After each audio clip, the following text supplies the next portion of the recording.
I woke up this morning and my wife was saying, the heat's not working.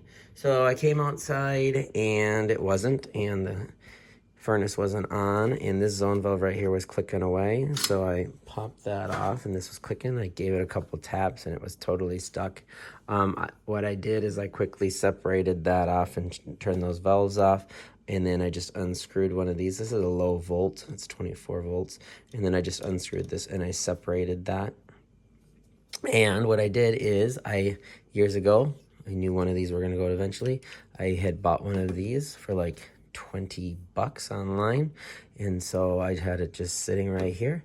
So I undid the yellow and the green and the orange and the blue.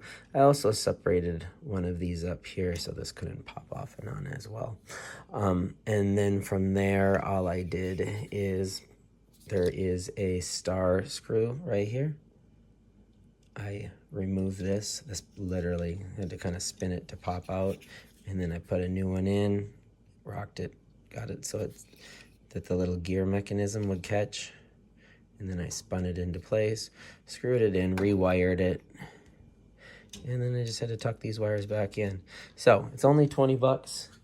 I'll get this tucked in here right in a second, and then just cap it back up. But it's only $20. It's an easy replacement, and it's gonna save you a lot of time. So this is just if the motor goes out, and again, it's super simple repair, and it'll save you a lot of time. Hopefully that helps, and as always, thanks for watching. Please like and subscribe. Oh yeah, and don't forget to turn your water supply back on. And then I just flipped the switch to the furnace off, and then I turned it back on, and we had heat.